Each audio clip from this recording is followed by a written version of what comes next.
So do you wanna hit up an intro? I'll do one once you come back from Berlin. I'll try from there. I'll practice the whole time you're away. Oh, really? Yeah. Okay. Just every day in the mirror. Optimistic movie reviews by people with optimism. Fuck! I'm just gonna edit that into this episode.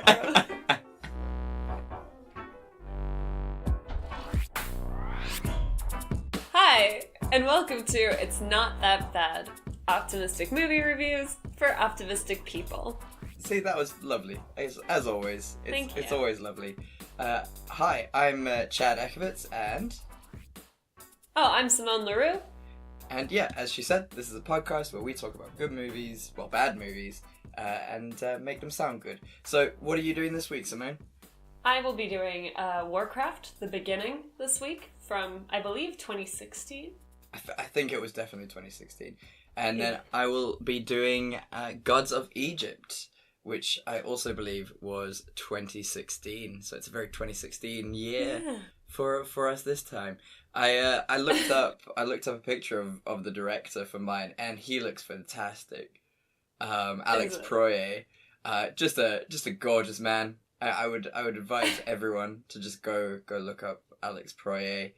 He's like Jabba the Hutt but human, and it's just worth looking at him for a while. I was watching The Break with Michelle Wolf, which is on Netflix now. And it's so good. I was obsessed with Michelle Wolf. And she was describing this guy. I cannot remember who he is for the life of me. But she was saying he looks like a trumpet sounds. And I was like, this is why she gets paid the big money, because she's perfect. And that is a really good comparison. I like that. Yeah. Right, so let's jump straight into it. Let's not mess around, as the kids say. So, Chad. Yes, dear. What are you drinking? Oh, I was gonna get there. I was getting there, my dear. I'm sorry. No, it's okay. So this week, I've just read the title of mine, but it's what I would describe us as zesty white. Do you know, I've made that exact joke in the bottle store. Amazing. I've been like, oh, it says this is a zesty white, like me. It's just a good joke. It's a great joke when you're white. It's what we've got left to us, which is also fair. when they call it a fruity white. Yeah, it's like, oh, that's definitely me. I'm a fruity white. Fruity white. But yeah, this is actually just called Zesty White. It doesn't have a name because it says here, specially selected by Tesco.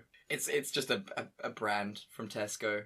I'm pretty sure they just went to a farm and were like, yep, we'll take this one. So yeah, it's a dry and crisp with hints of green apple and citrus fruit flavors. To be fair, I kind of taste all of those things. And it's 11%. Okay. That's kind of why I chose it. 11%. Okay, because you just wanted to win today. I'm feeling the win, but I know you're going to beat me regardless. So what are you drinking, Simone? So I want to preface this so that I don't sound like a 60-year-old alcoholic. But it was my boyfriend's birthday on Friday. And also the weather has been super freezing lately. So, like, our little drink for that is like a little inside joke between us, and it's Old Brown Sherry. Oh, wow. We initially drank it, like, for the first time together. We did, like, a sunrise hike, and we were like, oh, we'll have a couple of sips and it'll be chilled. But what happened instead was we got drunk on top of a mountain first thing in the morning. Oh, good lord. And that's when we decided to go to Prague together. We just started dating. So, really, it's a magical drink. That's super cute. And we had a bunch for nostalgia reasons this weekend. There's still some left, so that's what I'm drinking today. Damn, that's amazing. Thank you. That's a super cute story. I mean, it's really irresponsible that you were drinking on top of a mountain, but, I mean, you're an adult. You know what you're doing. You're alive now, somehow. I'm alive. So, Old Brown Sherry, I am glad you prefaced that, because, really? Yeah, I just didn't want... Well, because it's something like that my grandpa drinks regularly. Yeah, 100%. I just didn't want to sound like an old person. It is a very old person drink, and to be fair, we are very old people.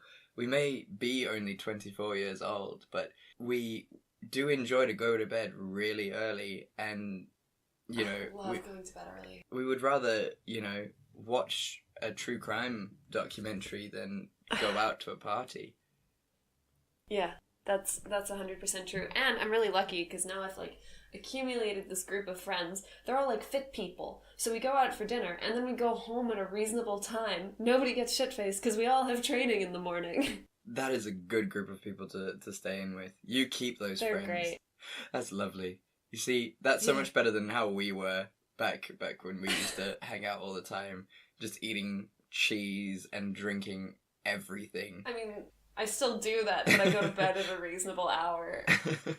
I think you've reached the peak of your life. This is it. I truly have. It's only downhill from here. So what percentage is Old Brown Sherry? Like, you've definitely won, there's no question. But what percentage I just Googled it because I don't have the bottle in my room with me. And according to Google, it's 17%. Oh, okay. Yeah, so I'm sipping it slowly. Yeah, otherwise you're going to be tanked. Because, I mean, I don't know what your plans are for the rest of the day, but, I mean, can you be tanked for the rest of the day? No, I've got dinner with my godfather this evening, so... Oh, damn. Yeah, I'm gonna sip slowly. Well, I'm going for a walk after this, so I can get pretty trashed. That's fine. The fresh air will wake me. Okay, well, so you've won, even though I tried my actual best this week instead of just, phoning it in with the alcohol. So I'm not upset. I'm not mad at all. It's absolutely fine. You go first, and I'll just sit here. That's fine. You do it. Go. Why not? Thanks, Chad. I really like your not bitter tone. Hey, I'm always supportive of you, and you know that. You're the wind beneath my wings, and a role model to literally everyone. Am I though? I would say yeah. I mean, you drink all the time, you eat loads of cheese, you're still in bed by like 10:30. Easily. Why wouldn't you be a good role model for the kids? Probably the drinking loads, but... Yeah. We opened this podcast with talking about drinking. I feel like we're both, doing well. We're fine. We're fine. So tell me about Warcraft. Paint me a beautiful picture. I will. I first want to paint our listeners a picture of how much work you and I did for this episode. Because both movies, both Warcraft and Gods of Egypt, are 2 hours long. So we watched 4 hours of content that is not great for you. Yeah, we suffered through this week. It was not an easy week. Halfway through Warcraft, I must say, I don't know if you felt this way, but I didn't know what was happening halfway through. I felt like a very old person who's never seen a film before. I was like, who's this guy now? Why is this still so long? I mean, I paused it because it's on Netflix right now, and I saw that it was only halfway through. And I was like, good lord, this is taking far too long. I did the same thing with Gods of Egypt. I was like, what do you mean I'm only halfway through this fucking movie? You think, like, Netflix has made a mistake, so you, like, click on it and you're like, oh god, I've still got so much to do with this. So you're welcome, and I mean, if you also watch these movies in lieu of the fact that we told you to, thank you. Thank you for slogging through that. Thank you. We're really proud of you, and you did really well. And that's what matters. We're in this together, as Zac Efron said in High School when Musical. are we going to do High School Musical? We need to do High School Musical! I 100% agree. I'm so ready. Should we do one where it's just all three films? Just review them all? Yes, 100%. Also, because I have a lot of theories around High School Musical, I recently rewatched the second one. Is the second one that's like over the summer? I have never seen number 2. I've only seen number 3. I don't know why I've only seen number 3. It's really like, the moral of the second one is a little bit... anyway, we'll save that for another episode. I think after the Gremlins Horns episode, we should definitely do all 3 High School Musicals. Let's do it. Why not? Yes, I'm so excited. Okay, cool. We've booked it in. That's what we're doing. Okay. Fuck me. All right, but at least we got what? How long are you in Berlin for? 2 weeks? Yeah. So I'll be out of Cape Town for 20 days. But I'll be in Pretoria for a bit of that time, so I can record from there. I just need to bring my microphone with me. Well, don't record, but what we'll do is we'll just, we'll spend those 2 weeks watching the 3 films, because we're going to have to unpack it. Awesome. So cool. I'm so already, great. Yeah. I watch a lot of these films at work during my lunch break, just, because of the time. and I'm very, very excited to be watching these at work. Do all of your colleagues just assume that you have the worst taste in movies? No, they know I do this podcast, but I was watching Horns in the office on Friday, and you know that scene where they have sex in the tree trunk? I was like, okay, and skip. I just, like, quickly looked around, and I was like, click past this, and then, like, immediately went to the dentist fucking his secretary, and I was like, no! Okay! At least High School Musical is work-friendly. There you go. Right, so, tell me about Warcraft. I'm excited to hear what you have to say. So am I. So, as we know, Hollywood is more often making movies that don't necessarily do well in Western countries, but do extremely well in China. And Warcraft is such a movie. In China, in fact, it was the biggest midnight weekday opening ever. Which is a weird thing when you think about it, because who's gonna go see a movie midweek at midnight? Like... Certainly not us. No, that sounds exhausting. And who's getting up at midnight and being like, yeah, I want to go see Warcraft? Well, clearly the Chinese. Yeah, a large portion of China. Which is nuts, but good on Warcraft for winning that award. Yeah. Yeah, well, that leads us to our next point, which is that, like, Warcraft didn't have to do a ton of marketing, obviously, because it was based off the extremely popular game. And neither of us have played Warcraft, so no. I'm not going to try to speak to its accuracy to the games. Absolutely. I've heard it's very accurate from some people who have said that they've played the games, but it's just not my vibe in terms of gaming. It's not what I do, so all of what we say is purely based on the film. Well, I like a good RPG, but I also don't like having to pay for things. So I remember I always wanted to play Warcraft, but I also didn't want to pay money. That's fair. Yeah. But we've both played our fair share of RPGs. We both like games, so we appreciate this for the fact that it comes from a game, and pretty much one of the biggest games on the planet. And I think we also have to give Warcraft the benefit of the doubt here and remember that it's really hard to turn a video game into a movie. Oh, man. As evidenced by so many failures. Well, except for Prince of Persia, because, I mean, who didn't love that film? Jake Gyllenhaal, a completely white man playing a Persian gentleman, is... Pretty sure the entire cast was, like, just the whitest. But still not as white as Gods of Egypt, which we will get into. But yeah, like, you're 100% right. The only sort of actual successful franchise of film based on a video game, I would say, is Resident Evil. Yeah. So, plot synopsis. Warcraft. So, it's basically your classic fantasy for those who haven't seen the game. So it's got orcs, elves, humans, whatever. And this is called Warcraft The Beginning because it is about the beginning of the war between orcs and men. So you have the orcs coming through a portal from their world, Draenor, which is dead, into Azeroth, which is like the main world in Warcraft.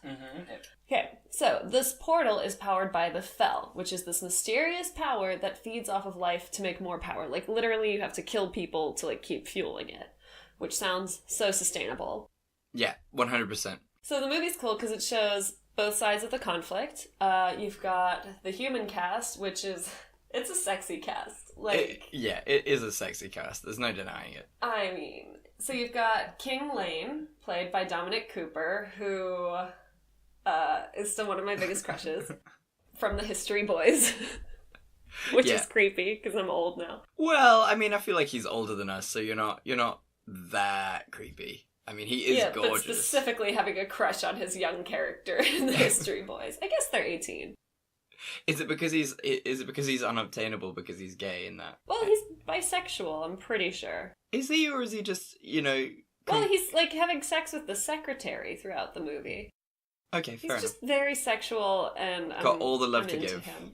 Yeah. He is absolutely stunning and just a good guy. Yeah, so sorry. You've got King Lane. Yeah, sorry. And his brother-in-law, Anduin, who's played by Travis Fimmel, who people would know as Ragnar from Vikings. They team up with a half-orc, played by Paula Patton, and a wizard, played by Ben Schnetzer, I want to say. I'm going to go with it. I believe you. So they form up sort of the human side of things. They're trying to figure out what's going on. They're trying to figure out how they can stop it.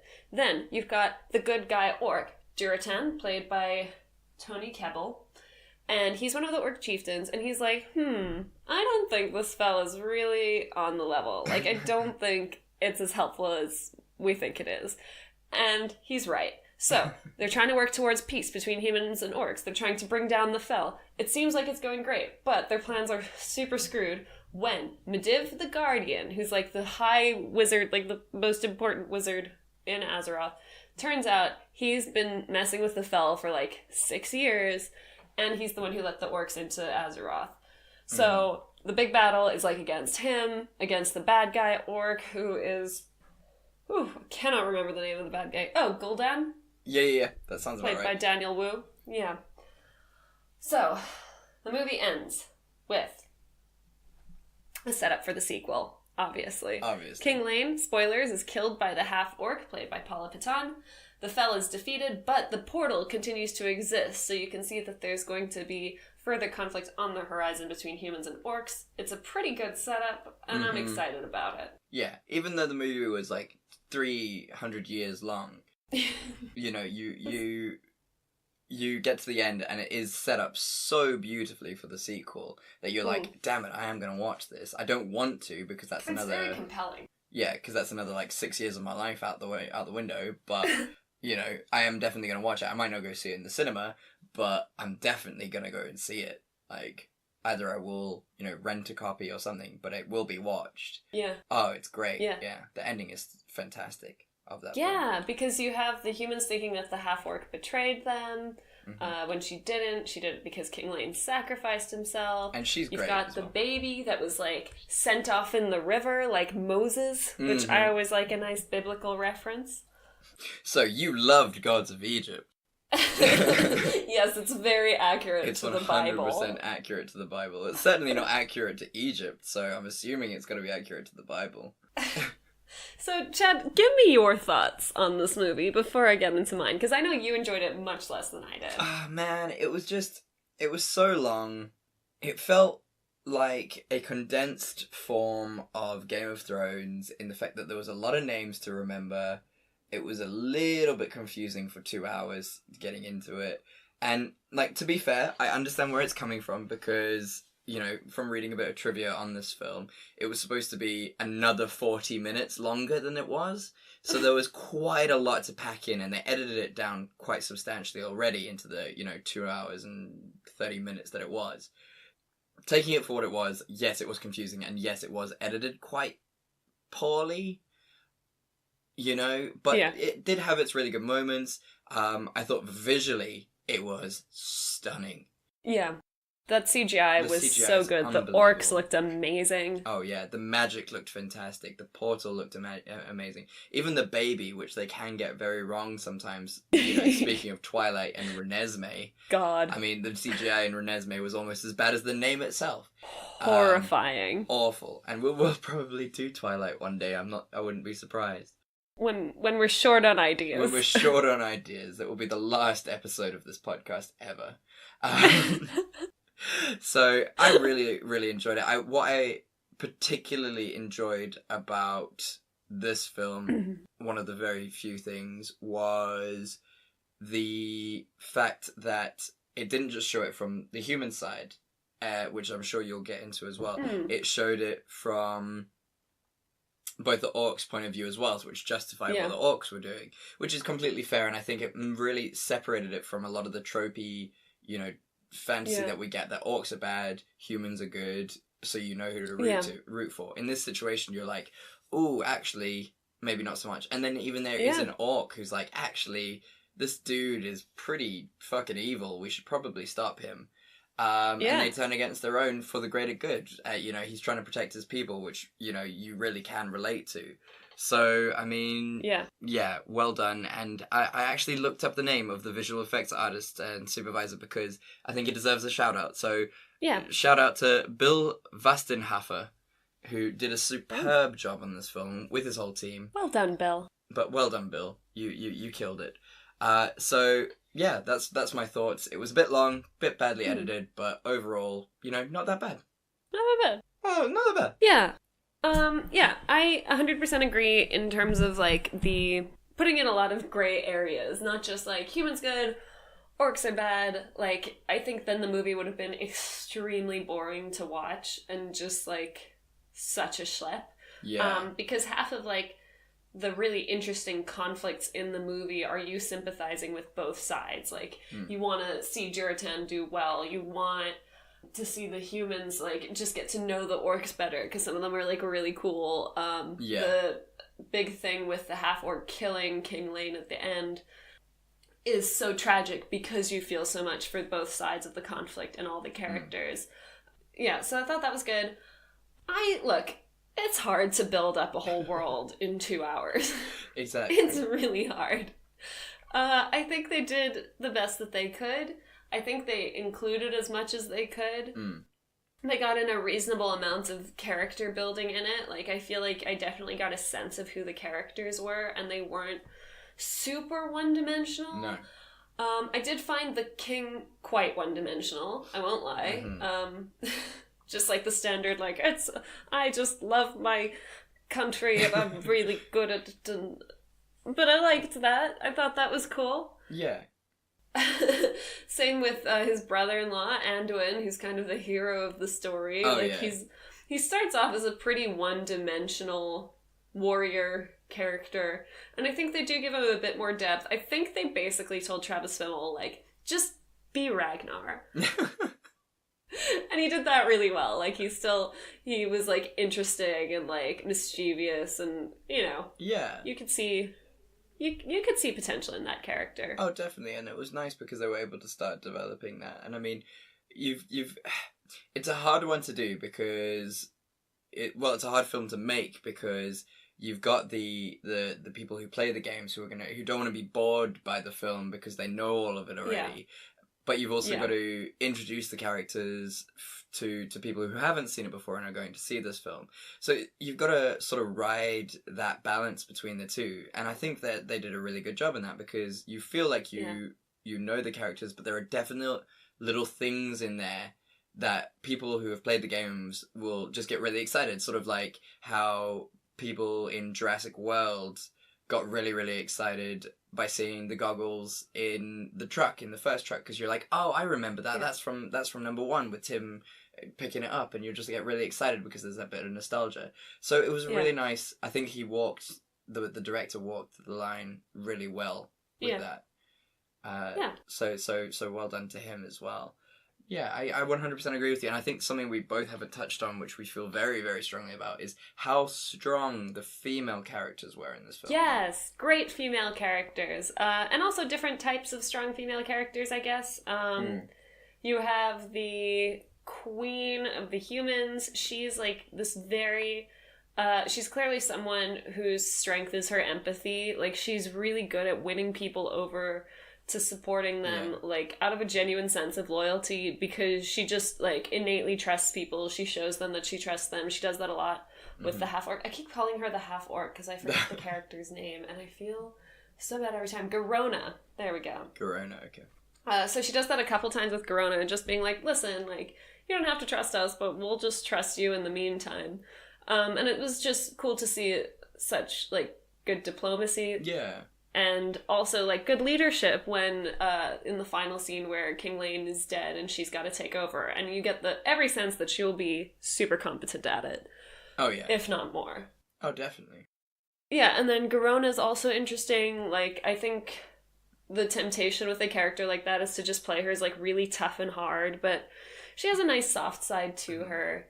That's good to see. Duratan's wife is a fucking badass. Oh, she's the coolest. And, like, they have such a cute little relationship. Like, it really just shows a loving, cool, respectful relationship, which you wouldn't expect to see with orcs, and I really appreciated that. Yeah, no, it was nice to see orcs as more than just this two-dimensional. I mean, it's nice to see orcs that are actually competent at things. Otherwise, how are they a threat? Yeah. And it's not a painful metaphor for, like, race. Yeah, it was really nice to see that. And like you said, the relationship is really cute. She also stands by herself. He listens to her, which is huge. Everybody listens to her. Even, like, the other people in his clan and the other chieftains, like, she does not back down. They're not like, oh, you should keep your mouth shut because you're a woman. They're like, no, she'll kick my ass. And then they... Yeah, no, so that was really Get nice. on with it. So that was, I think this movie weirdly was really progressive for a fantasy film. Yes. Yeah, which we don't often see. Like, usually fantasy films, especially one as tropey as this one, like, I was ready for very standard female characters. And I think the actresses, they cast it really well and were able to bring, like, a good amount of depth to what they really could have slacked on in terms of characters. Oh yeah, definitely. And you, I agree with you. Like, when I walked into this film, I thought I was gonna like see really skimpy female armor, which is basically a bikini. No, but there was none of that. They all wear really good armor. That's true. I didn't even think about that. Yeah. Like, in terms of costume design, it's just functional. No, it was good in that respect. So it did have its moments. So tell me, what was your scene that could have saved it? Well, I didn't think it was that bad overall. But if I think about a scene that, like, really resonated with me and I found interesting is going back to saying that, like, the orcs aren't necessarily the bad guys. And there's the scene where Duratan is dueling, what's his name? Gul'dan? I feel you're right there, Gul'dan. Yeah. So they're having, like, a duel thing. And this is clearly a big part of orc culture. And Gul'dan starts cheating by essentially sucking the life out of Duratan during the fight. And you can see all the orcs just get really pissy about it. They're like, it shows a real sense of honor among them. And it makes you really like them as a group. So by the end of the movie, I think that still carries through. Yeah, 100%. And that's why, like, you really do want there to be peace between humans and orcs by the end. Like, not necessarily just because you want everybody to, like, get along, but you're like, I just want them all to be safe. Yeah, especially and, because like, you keep care doing about their all cool of them. thing. Yeah. Yeah, exactly. And it's so dumb as well because you look at it and you're like, there shouldn't be any fighting. There's fighting because there's a misunderstanding, you know? Yeah. Which is probably most conflicts in this world. Exactly. Ooh, getting a bit political there. This is your new favourite political podcast. I'm gonna break into Imagine in a second. Yeah. You know, there's bad people on both sides. On both sides. Oh boy, Chad. You know, what is technically a cage? Fuck off. Anyway, we're not gonna get into that. Because we'll be here for 6 hours and it will be just as long as Warcraft was. So yeah, my scene that could have saved it is better editing for one. But there's nothing we can do about that. And if there is a director's cut, you know, that problem will be solved, but I definitely won't watch it because it will be, you know, 3 hours and 10 minutes long. No, the director actually made a statement saying there's not going to be a director's cut released because, like, a lot of the scenes that were filmed that he wanted to keep in, the graphics weren't added in because they decided to leave them out pretty early on, so... Not going to happen. That's fair. Okay. So, I mean, the scene that I would have liked to have seen was... sort of a pre-scene where we saw the orc world and sort of it being destroyed and how it was before, and then the introduction of the Fel into the orc world and how it kind of really destroyed their life. Because, I mean, we brought into the film with them straight away going over to the human world. And it would have just been nice to see a bit of the orcish world to kind of explain their side of the story a bit more, see why they're doing this. I mean, we are brought on this magical journey where we side with the orcs just as much as we side with the humans, but it would have just been nice to see why we're rooting for the orcs as well, because obviously they feel very strongly about it. Their world is dead. Let's also see that, because that would have been really cool to see. Yeah, I agree. Awesome sauceum. Okay, well, tell me, is he who directed this film, and is he a bad director, or was this a bad film? Okay, so the director is kind of interesting. Mm. His name is Duncan Jones, but some people may also know him as Zoe Bowie or David Bowie's son. Which is nuts. Yeah, that's pretty wild. it literally blew my mind when I found out about that, because unfortunately David Bowie died during the filming of this film. So oh really? I didn't realize that. I read it in the trivia. He died during the filming, I think, and so there had to be a bit of a delay. And I was reading this trivia and I was like, why does this matter? And was he like a huge Bowie fan? And then I saw that it was his son, and I was like, oh damn. Yeah, that's his dad. Which is crazy. Oh, honey. Oh, well, so he's done a couple of other like big movies, like Moon in 2009, Source Code, Mute, which came out this year on Netflix, didn't do super well. But that's it. But I don't think that he's a bad director. I just think he's a young director. Okay. It was his idea to show more of the orc side of the story. When he first got the script, he was like, this is super one-sided. This is a bad story. And Blizzard agreed with him. They were like, let's show the orc side, which I think saved the movie, probably. Oh, 100%. So no matter how much people didn't like it, it could have been worse. That's a good point. That's the second name of this podcast. It could have been worse. Yeah.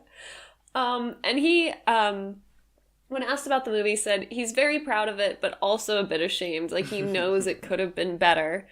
But he'd love a second chance to do it. And I would like to see him get another chance. Because I think in terms of the directing, like, the acting was good. It's very hard, I imagine, to direct something with this much CGI. Yeah. And I think overall he did a pretty good job. The cuts were a bit dodgy, but plot-wise and pacing-wise, I liked it. Yeah.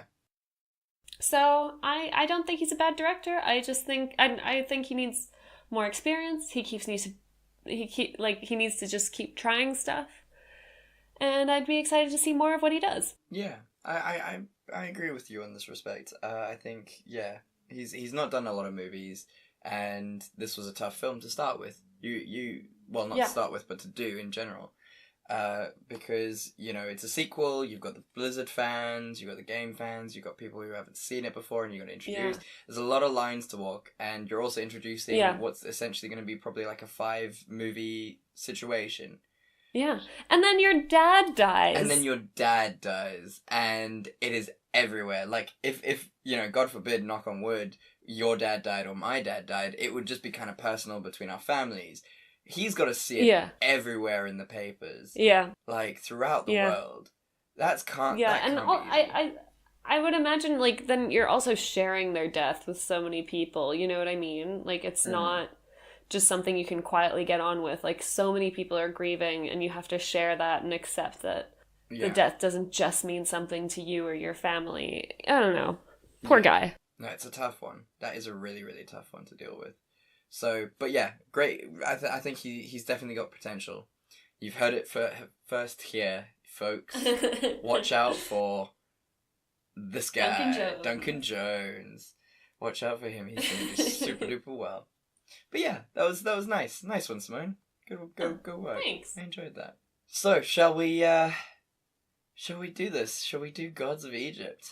Look, this is probably the movie I had the toughest time getting through for this podcast so far. That's impressive to say that.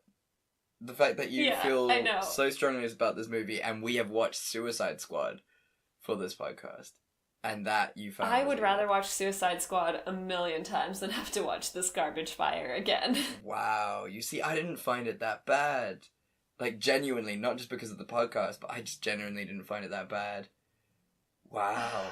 So yeah, we'll get into that. I want to find out your thoughts, but let's do a quick plot synopsis of what goes down in Chinatown. So, essentially, this film starts with a wee bit of a narration about, the gods of Egypt and things like that. Plot name, title name. So, essentially, you get two gods, Osiris and Set, who are the kings of Egypt and the sons of Ra.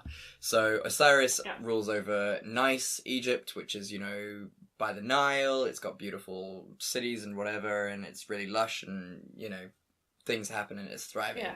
And then Set gets kind of the raw deal in the situation, and he is the king of the desert. And so he turns bitter, and it's bitter cold, and it's pretty arid, and it's pretty shitty. So we start the movie with Osiris passing on the mantle of King of Egypt to his son Horus, who is played by Nicolas Skarsgård. Let's try that again. Nicolas Castorwaldo, who you may or may not know from the wonderful show that is Game of Thrones. He plays Jaime Lannister. Thank you so much. He plays Jaime Lannister in Game of Thrones. So we open with a switch over. Horus is kind of a player. He doesn't really take his responsibilities too seriously. He's just he's the Tony Stark of the gods. He just enjoys having fun. Set comes through and murders Osiris and takes control of Egypt, and he also steals Horus's eyes, which is where he draws his power from. Horus goes sort of into hiding, and, Set kind of rules over. In the B plot of this film, you have Beck and his wonderful woman, lover person, whose name is Zaya, thank you. You get Beck, who is totally besotted with Zaya, who both of them are slave people and peasants of Egypt. Now, as soon as Set kind of takes over, Zaya gets sort of sold into slavery by the best architect in Egypt, and kind of does work for him, but it doesn't look too taxing, but we'll get into that. And so Beck wants to free her from slavery, but the only way to do so is apparently to kill Set. So he goes on a hunt for Horus and finds Horus, and Horus is like, you need to get my eyes back before I can do anything. So it's shenanigans. He gets the eyes back, well, one of the eyes back. There's a lot of fighting, and, Jared Butler, who plays Set, is very sexy yet confusing with his accent. And there's a big fight, and eventually Horus wins and becomes the king of Egypt. Beck becomes his chief advisor. Zaya dies, doesn't she? She gets murdered, pretty early on. But then she comes back to life because of, Egypt magic. And they all live happily ever after. And yeah, it's an odd one. It's an odd one, to say the least. It's a movie. Let's hear your thoughts on it first, Simone. I just have, a couple of very specific complaints, other than the broad, poor acting and script writing. First of all, the CGI, when they first show the shot of Egypt, it looks like fucking Las Vegas. Oh my God. It looks so plastic and awful, and maybe that was on purpose, but I doubt it. Who knew there was so many pyramids? I know that it's hard being a visual effects designer. But yeah. I know that it's, a tough industry. I'm aware that probably most of the budget went into getting Gerard Butler on board for this movie, as well as Jeffrey Rush. But the CGI was truly shocking. It really was. In comparison to, Warcraft, which came out in the same year, it makes absolutely no sense that... It's baffling. It would be so bad in comparison.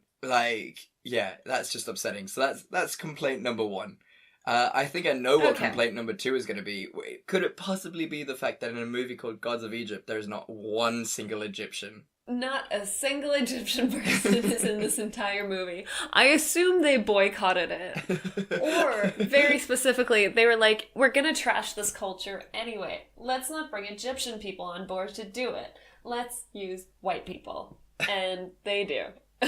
They use all the white people and Chad. The whitest white people and they only can find. Chad Boseman. Who they then make Chadwick Boseman sound as white as they possibly can make him, with the worst British accent I've ever heard. It's fantastic. It's an American doing a British accent, but also trying to be slightly African in the middle of it, and it sounds atrocious. But that being said, all the accents were all over the place in this film. You've got Gerard Butler doing an American accent in the beginning, and then a Scottish halfway through, and then back to an American accent, and it just feels like no one told him what to do, and he kind of just went, rocked up to set one day and was like, today I'm going to be American, is that okay? And Alex Proyer, the director's like, yeah, you do you. We're just so happy to have you here, Gerard. I think I'm gonna do it today, standing on my head. Is that alright?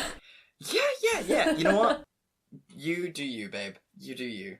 Oh, man. Okay, then, as a plot point, Beck goes to rescue his girlfriend Zaya from slavery, which is very admirable. Slavery is slavery, no matter what it looks like. Yeah. But also, her job as a slave is basically being a secretary for the architect, and he's a little rude sometimes. It's a cushy-ass job. Yeah. Frankly. 100%. She looks well fed, she looks well clothed, she's not having to drag shit anywhere, she's not having to do, like, concubine stuff. Yeah. She's literally just filing, and she acts like it's the biggest chore, and he needs to save her ASAP. Like, girl, calm down. Like, 100%. He's not even, like, the architect isn't at all rapey towards her. Like, no. full on, there's no sexual conduct going down, which is amazing for a slave owner relationship at the time. You'd think. Like, she should be well chuffed that she's got that job, because that is a hard Yeah, I'd be job. so chuffed. Oh, man. So, yeah, like, the fact that she bitches about it is a little... Yeah, you're a bit... This is a little messed up. So, like, I'm not saying you should be grateful to be a slave that isn't raped, but, like... At the same time, yeah, they act like she really needs to be rescued urgently, and it's like, no, there's no rush, you guys. like, she's fine. She messes up his papers, and he scolds her slightly. Like, he doesn't hit her or anything. He's such a dick. Like, no, you've got it pretty cushy, honey bun. Yeah. And then my last one, so, I don't know if you mentioned this character yet, but Hathor is kind of the Horace's, like, girlfriend or, like, love interest. Yeah. And she's actually really cool, played by Elodie Young. She's the goddess of love, and when Set does his, like, takeover of Egypt, she sacrifices herself to save Horus from being killed, and she's like, it's cool, I'll, like, totes hook up with you, or whatever. Yeah. And then when Horus gets free and he's on his mission and she comes to help him, he's like really pissy with her for the fact that she was shacking up with Set, even though it was clear that it was not consensual and she did it to save him. Yeah.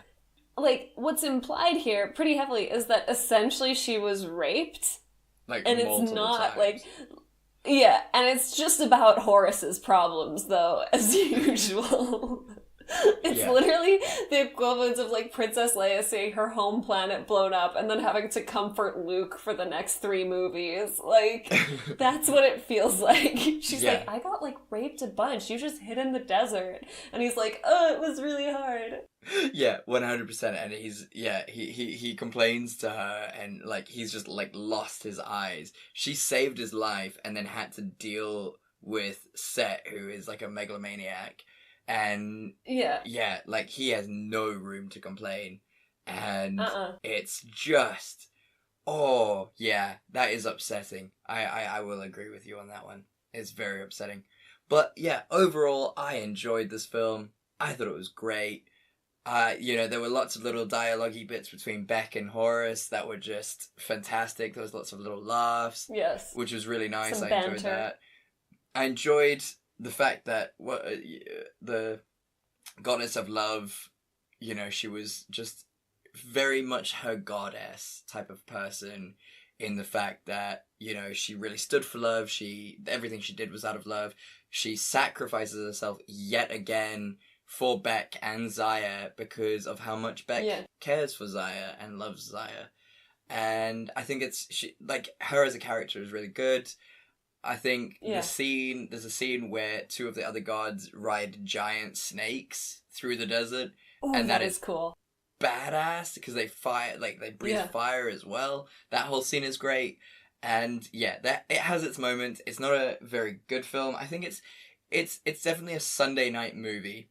It's something you put on to prep yourself for the week. It's something you don't have to watch properly. You just have to kind of sit there and just, enjoy the bits that you do and then immediately forget it as soon as it's over. Mm-hmm. And that would be my takeaway from this movie, is the fact that it's a movie that exists. There are entertaining bits. and then you can just, leave it. It's unremarkable. Yep, I agree. That's pretty much all I have to say about it. There is one point I wanted to add, which I think is kind of the crux of the movie, is so they go to meet Ra. Horus goes to meet Ra. And Yes. Ra is just like the father of all gods. He's the grandfather of Horus, and he says to Horus, "You have strayed from your path, and that makes you weak," or something like that. I'm probably paraphrasing, and I just think that's such a great idea, in the fact that regardless of the philosophies of whether choice is a real thing or is our universe predetermined, regardless of how you feel about those philosophies. The fact that, if you do have a path that you're supposed to be going down and you stray from that path, it makes you weak.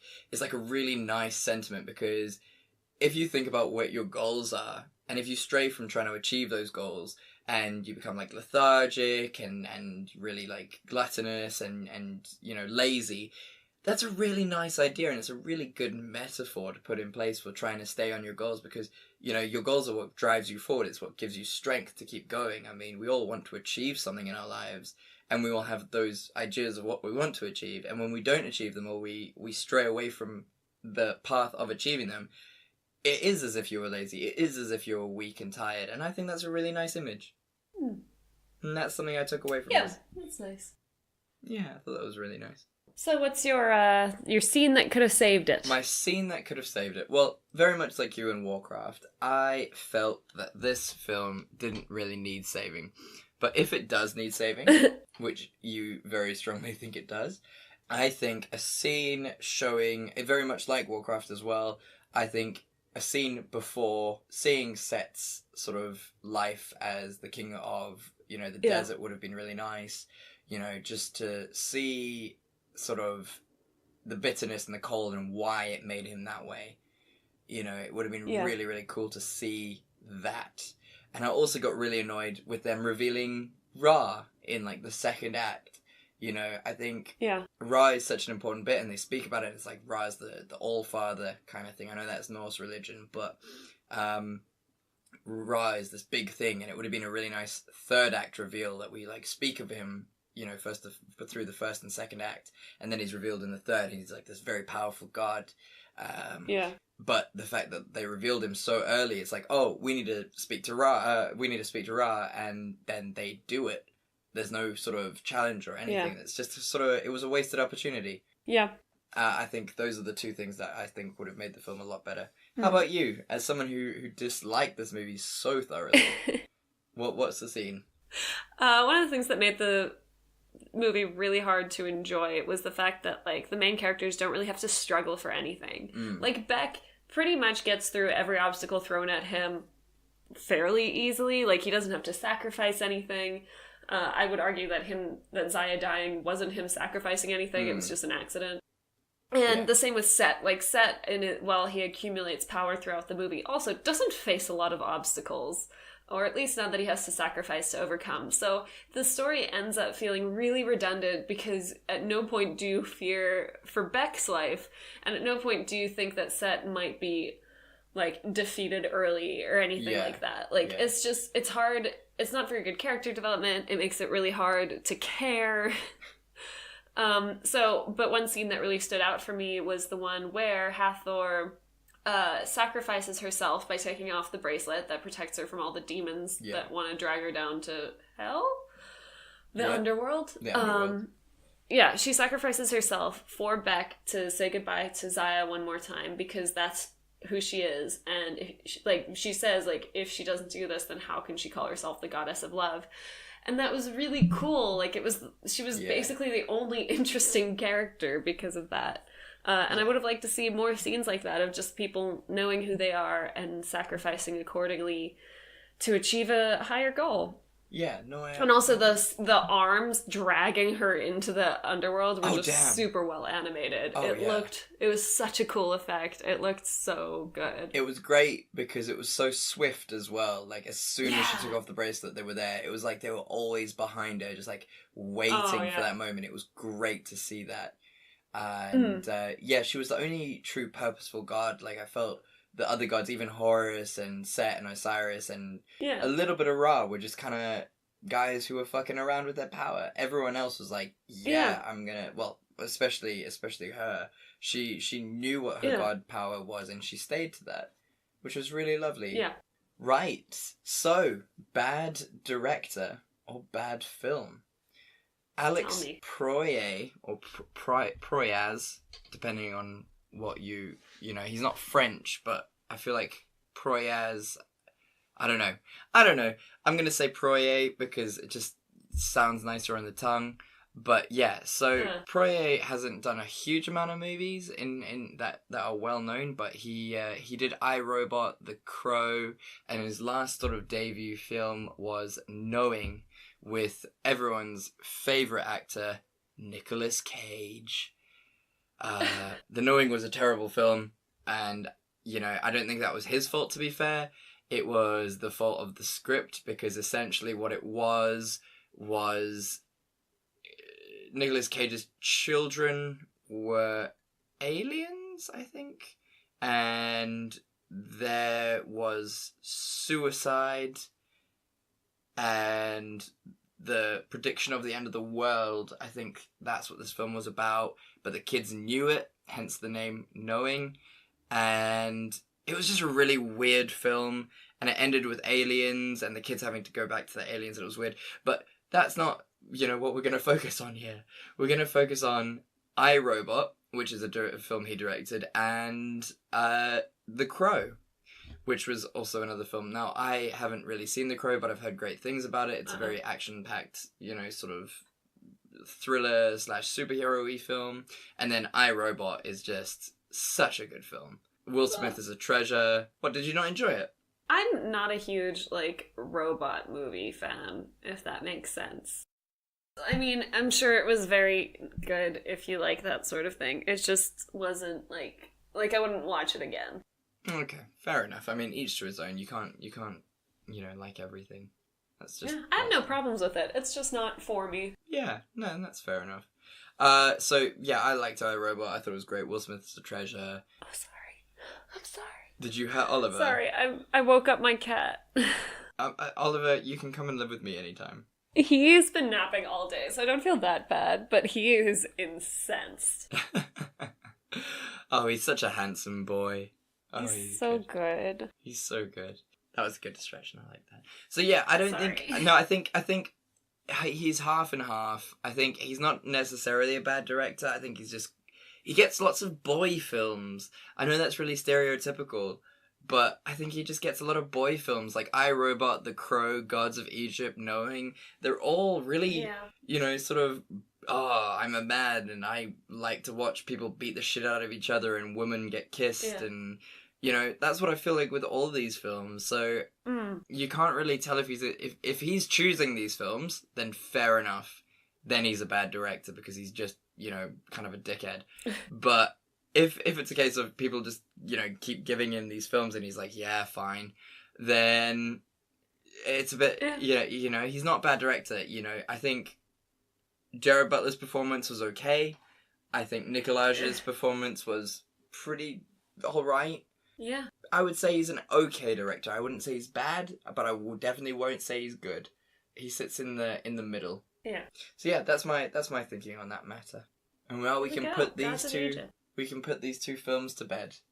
They're done with. Yes. And hopefully we never have to speak of them again. So, tell me, Simone, one of my favourite segments, because we always end up fighting about this. What is your movie that you didn't think was that good? Because now it is time to do the segment, It's Not That Good. Before you react, just hear me out, okay? Because this is one that people are going to be upset about. Never a good way to start. Maybe more than Scott Pilgrim. Never a good way to start. Okay, so my film this week for It's Not That Good is Fight Club. Because, okay, I loved Fight Club. I loved watching it. It was very well acted, well directed. It's one of Brad Pitt's best roles. Edward Norton is a treasure, okay? But if you watch it again now, It's literally about white guys being like, life is too easy for us. We have these jobs and we can buy furniture, and what's the point of it all? And it's really hard to sympathize with that philosophy as a broke millennial. Okay, I have to agree with you there. I was gonna get mad at you, and I was probably gonna challenge you to a fight club. But now I have to agree with you, because entitled white, middle-aged people are kind of the bane of our planet right now, and this is a movie celebrating them, and that's unacceptable. So I agree with you. Like, I can completely understand, like, it's about this generation of men whose, like, dads fought in the war and they feel, like, a bit useless compared to that. But at the same time, I'd really love to have money to splurge on IKEA furniture that I don't need. I hate my bed. I bought my bed from IKEA, but I need a new bed because it creaks. I have the worst bed. I literally walked into the mattress store. I was like, which mattress is your cheapest one? And walked out with that mattress. Yeah, for reals. It's so uncomfortable. For reals. It is fucking hard living our lives right now. And you can't blame it on avocado toast, because rent is expensive and jobs don't pay that much. And no. And we're not just complaining because, we didn't get everything handed to us, but you literally got everything handed to you as an older generation. Yeah. Like, quite literally. The amount of times that people have told me, when we were choosing universities, people were like, what do you want to be? And if you said, like, doctor, they put you in med school. And if you wanted to be a lawyer, they'd put you in law school. No, that's not how it works anymore.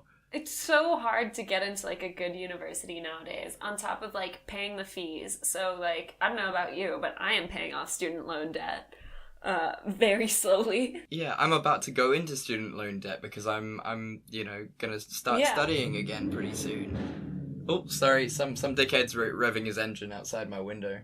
So I'm just gonna let that little... Oh, I bet he has a massive penis. Oh, that's usually the way.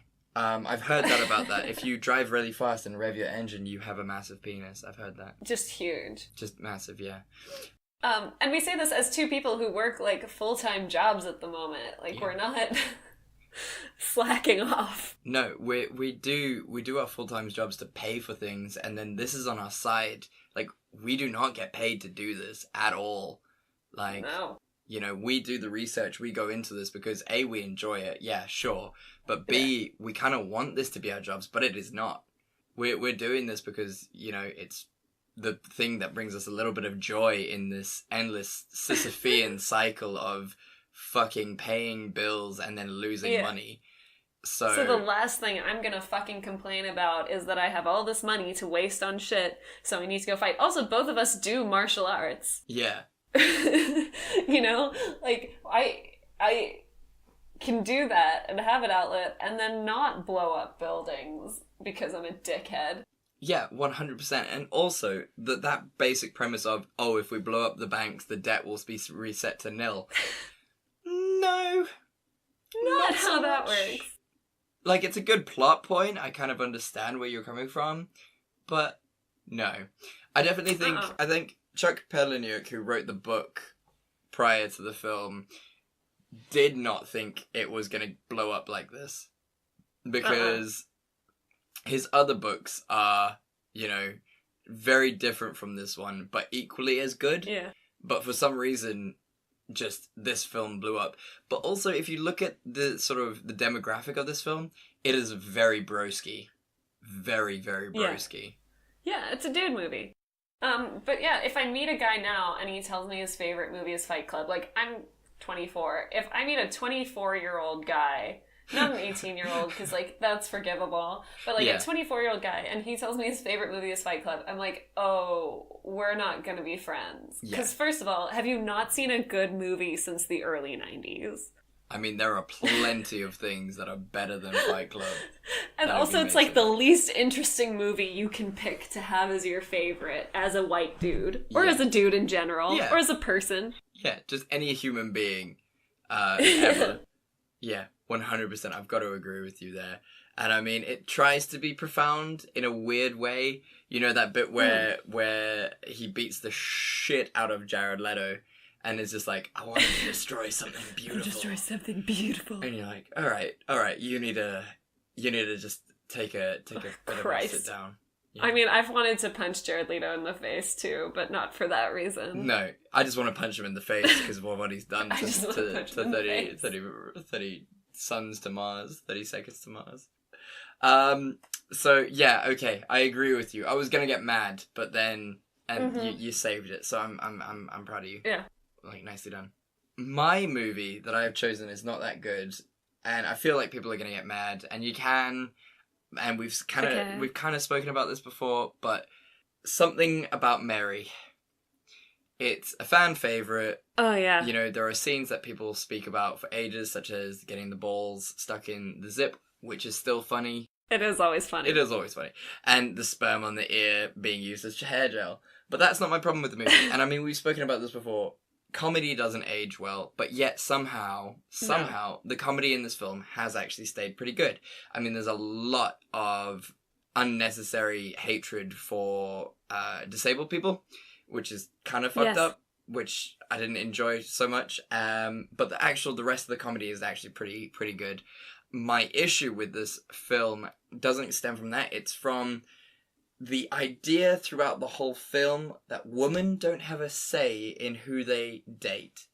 Because there's a particular scene at the end, and I mean it happens throughout, they argue over who is going to be with Mary before she even decides. But then there's a big scene at the end where 4 or 5 gentlemen are in her room, her apartment at the end, and Ben Stiller comes in with the Green Bay Packer guy who she used to date, and it's just like, oh, hey, you should be with him because of reasons, and it's all explained. And he then leaves, and everyone else is like, oh no, you should be with me, I deserve to be with Mary, no one else deserves to be with her, I'm in love with her, and therefore I should be with her. And no one is like, well, what does she want? You know? Yeah. It's as if she doesn't get a choice, and that really pissed me off. No. That's kind of the whole idea of the film, is that who another title for it could be who deserves to be with Mary without Mary having a choice. And that really annoyed me, because contrary to very popular belief and frighteningly popular belief, women have choices. Whether you like it or not. Yeah, and apparently a lot of people don't like it. That's actually one of those tropes, and it comes up so often in movies if you keep an eye out for it, is like this weird idea that women are just like these naive creatures who need to be told what they want. Yeah. Which is not the case.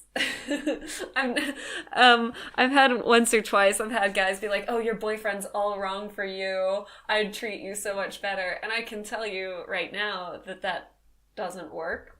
It just makes you go, fuck you. I picked him. Yeah. I didn't pick you. Yeah, 100%. It's immediately setting up. If you were like, yeah, okay, let's date, you're immediately setting up for him undermining your decisions straight out the bat, which is crazy.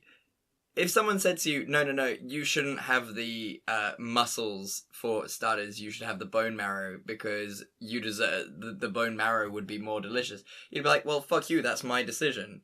Yeah, bone marrow is gross. Yeah, exactly. So how about you just chill out and stay to your... And it's kind of permeates through a lot of that decision. And I don't know if it stems from sort of arranged marriages or something, but... I also have to wonder if it comes with people don't take the word no as seriously as they should. Like, there's still this very persistent idea that if somebody tells you no, especially a woman, that there's still room for negotiation. Yeah.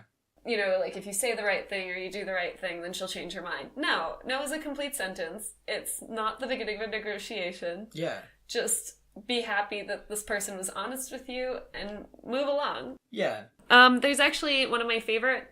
Well, he's a sports writer, but he writes about other stuff too. James Fell just published an article about where a bunch of women just gave their experiences about what happened after they said no. And not once is their experience like, he went, cool, and left. It's always just... it's always something, like, it's always just a mission. And it's, guys, no is no. I don't understand why that's still confusing to people. Like, it's really not and yeah, that that's a hard. harrowing article to read, so Yeah. be warned, but We'll definitely link off to that in our footnotes.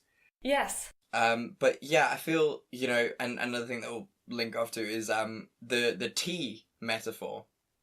And I don't know if you've heard of this before. Consent. Yeah. Consent is very much like giving someone a cup of tea. If someone offers you a cup of tea and you say no, they don't make you a cup of tea, and that's the end of it. If you say yes and then change your mind, you have no obligation to drink that cup of tea. And if they force it down your throat... Just because you had tea yesterday doesn't mean that you want tea today. Exactly. And that's fine. Yeah, exactly. No means no. It's not fucking hashtag blurred lines. There is no blurred lines. No is no. Whether it was a yes before or not, it's a no. Simple as. Yeah. Yeah, and no one asks for it, but we're not going to get into that. You're just going down an angry rabbit hole for the two of us. This hour and a half podcast is now going to be turned into 6 hours of us just being really mad about rape being culture. Angry. So on that note, well done. How are you? How are you? How are things? What are you up to? What's happening in your life? Good. Things are good. So the most exciting thing in my life at the moment is I have a bruise on my thigh that looks exactly like Captain America's shield. Amazing. In that it is blue and red and perfectly round. I got it from Croft. Yes. Obviously. But I feel pretty good about it. Like, I was paired off with like these two dudes who both of them easily weigh twice as much as me, and I held my own except for when they got my thigh. And yeah, so it was fun. I'm having a good time. My leg doesn't hurt that much. It just looks bad. That's good though. I mean, that's exciting, and I mean, you've got Captain America's shield. That's your sort of badge of honor for that one. For now, yeah. For now, that's lovely. No. Thanks. Nice. Yeah. Good week. Yeah, good week. And yourself? How are things? Yeah, things are good. I finished I'll Be Gone in the Dark, which is just fantastic. Oh, it's man. so good. So good. And I know a lot of podcasts are speaking about it, but reading it from a point of view where allegedly, that the Golden State Killer was caught. Yes. I think that's the only way I could read that and sleep at night, because it is harrowing. Yeah, nice. So intense. Yeah, such a great book. Michelle McNamara is a fucking genius. And, our lives are worse off now for not having her. But it's been a good week. Not much has happened really. I got a phone call at work, which was the funniest thing in the world, because I answered the phone and I just went, "Oh, hi, it's Chad. How can I help?" And they go, "Fuck," and hang up. And that kind of made my day. But apart from that, not much really is happening in my life. Just chilling, killing, relaxing. I'm doing Midsummer's in less than a month now, performing Midsummer's Night's Dream at Bournemouth. Who are you in Midsummer Night's Dream? Who are you playing? I am Puck. That's the best role. It is the best role.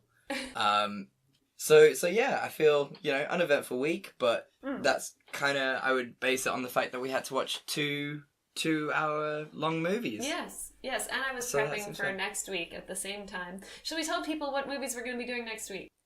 Yes, let's do it. So, Simone, what movie are you doing next week? I will be doing 2014's Horns with Daniel Radcliffe. Oh, now you've said the year. Now I have to look up the year. Hold on. Shit, Gremlins.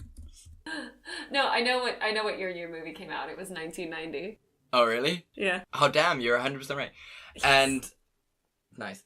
And I will be doing Gremlins 2, which came out in 1990. So, go watch those films, enjoy them. Or don't. I feel... Or don't. Yeah, that's your call. I mean, Horns I enjoyed. Simone, you enjoyed it as well. Yeah, I don't know why I got such bad reviews. Yeah. Gremlins 2, on the other hand, is a film that exists for reasons. So enjoy that. And, we'll see you next week on that respect. Yes. Simone, where can the people find you? So far, they can just follow me on Instagram. It's at simone.le.roux. And then they can read my articles over at Forge and Flint.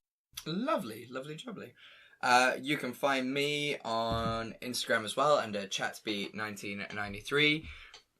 I've also recently joined Twitter, so try and find me there. It's hopefully going to be chatsby1993, but I'm going to try and change my moniker because it's something like chatsby chad6563142 or something, which is just uncomfortable to say. Yeah.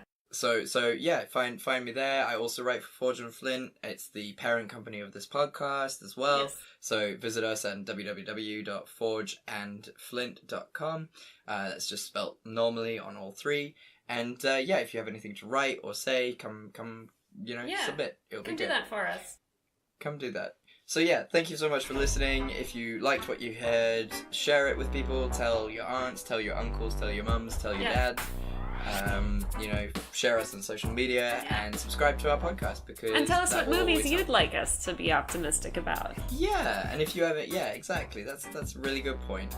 So throw them out there. We're always willing to try and help. And we'll see you next week. And as we always say on this podcast, we love you and there's nothing you can do about it. We love you and there's nothing you can do about it. Goodbye. Bye. Bye. Bye. Bye. Bye. I'm not gonna hang up. I remembered. Okay, can I just show you how fucking adorable my cat is right now?